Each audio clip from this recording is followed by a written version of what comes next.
Do you want to know what makes knowledge grow? Then everybody watch the show. Bismillah, alhamdulillah, assalamu alaikum, peace be unto you. Today we're going to be giving you the 5 top evidences, proof, rational arguments for the existence of the creator of the heavens and the earth. Now it's a shame that some of us have come to this state where we deny the one who's created us. But we can understand. Some of you might come from a background where there's some weird ideas about the one who created us. So you're intelligent enough to say, no, this is not God. But you went a little bit too far and you said, there is no God at all. So today, for that small minority that's out there, because the vast majority of the world testify that there is a creator. But we're on the same page on one thing. We say that there's no God. You said the same thing. But we say, except the one true God. So hopefully, God willing, after this show, you'll come aboard. But you got to be humble-hearted, open-minded, and let this truth sink in. So we're going to help clear up the fog. There's not no weird ideas here. We're going to be asking you to use your common sense and don't deny the truth when it starts to come in and penetrate. Let it sink in. We'll be right back here on the Deen Show. Allah, there's only one God and Muhammad is his messenger. Allah, la ilaha illallah. Allah, there's only one God and Jesus was his messenger. Allah, la ilaha illallah. I don't know why I did that. Maybe it's just to break the ice. Assalamu alaikum. Wa alaikum salam wa barakatuh. Peace be with you, my brother. Peace be with you too. How are you, Dr. Sabeel? Alhamdulillah. Good to see you and good to be here again. It's been a while since we've teamed up and had you on the show. Alhamdulillah. How have you been? Alhamdulillah. Good to be back. Good to see everyone. Assalamu alaikum wa rahmatullah, everyone. So tell us, you're a doctor, you're a medical doctor, but you're also, the doctor is the doctor of the body, you're also a doctor of the soul. Trying to be, inshallah. Trying to convey the truth out there to the whole of humanity. Tell us a little bit about, you work with Gain Peace? Yes, I'm the director of Gain Peace, which is a peace organization. And the purpose of this is to provide education about Islam to those humanity out there who want to know what is Islam, who are Muslims.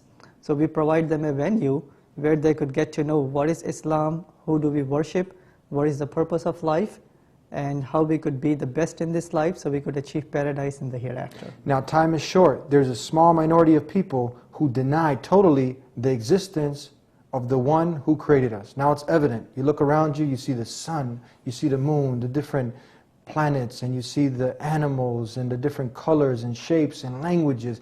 This is something so unique, but it's bizarre that people would go to those lengths to deny the one who created us. But as I said earlier, we can understand that there are some man-made religions out there, some man-made ways that kind of created some confusion. So they've been intelligent enough to say, no, this can't be the correct way, but they close it off altogether.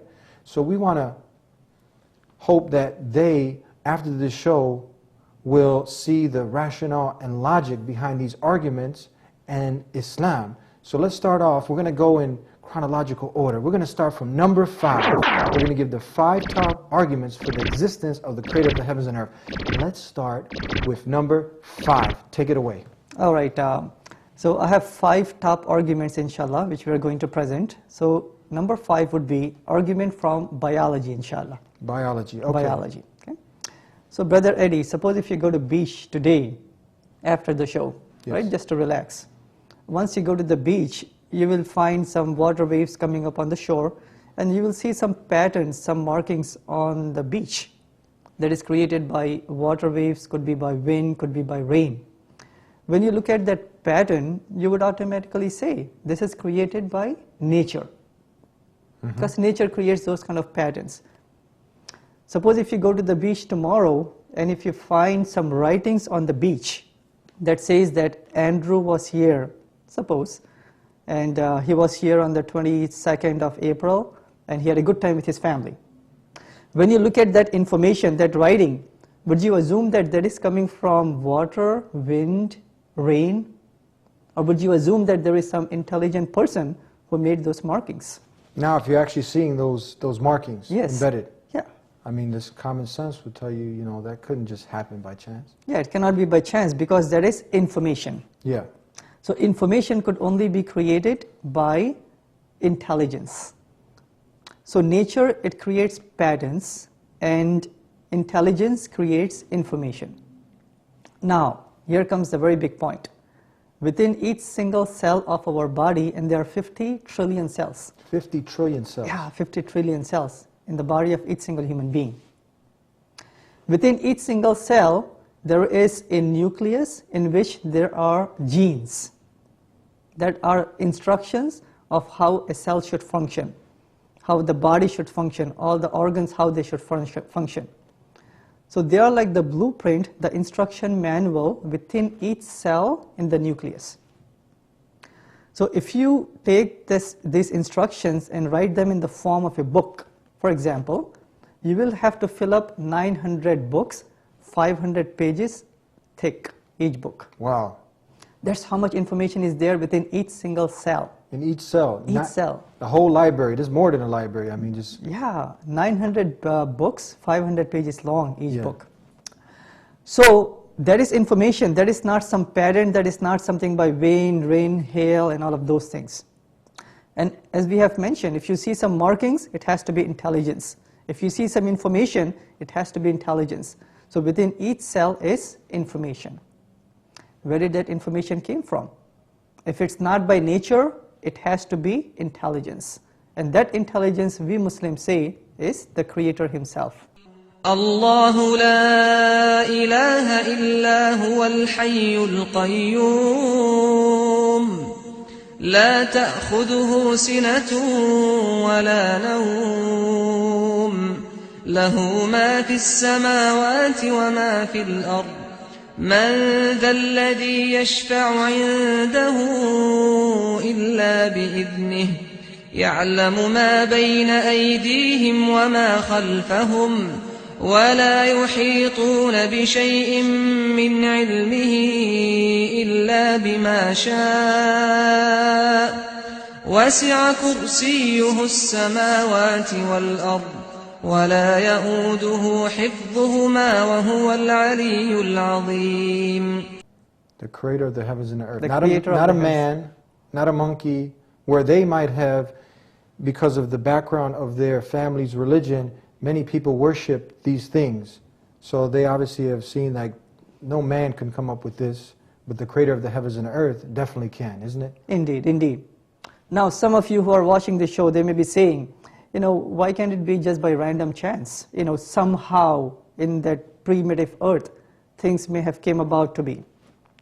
An easy answer to that, Brother Eddie, would be, like suppose if you have a white wall or a white paper, if you start throwing ink at the white paper, the ink is not going to make letters and words and sentences and chapters. It's never going to happen no matter how many times that you throw the ink up there. Can't happen. It can't happen. So how can we imagine that 900 books could be formed by chance? Not at all. With very good instructions about how to maintain the cell, maintain the organs, and maintain the whole human body. Not possible at all. We can just look around us and see many of the things, as you've mentioned, and anyone who's sincere can look at and create examples of his own from what man has put together in this. I sometimes, you know, I'm driving down the highway or the streets and I see the light posts. You know the light posts? Sure. And you see the power lines and they're going into all the different houses. Mm-hmm. And I said, this would be absurd if someone said, you know, this just happened by chance. You know how many power lines, they're going in to the right, to the left, Comcast and DishNet, you know, they're hitting all these different houses, the wires. And I think about, you know, what if that just happened by chance? It's not possible. It's but not then possible. then when you give an example like this of the human body that we don't even reflect, this is not conceivable. It's no way. You know, when we went to high school, and even college for that matter, right? Almost all the textbooks out there which are dealing with biology, biochemistry, they would all say that way back in 1953, Stanley Miller, a scientist, They say that he did an experiment and he introduced some gases in his flask. What's his name? Stanley Miller.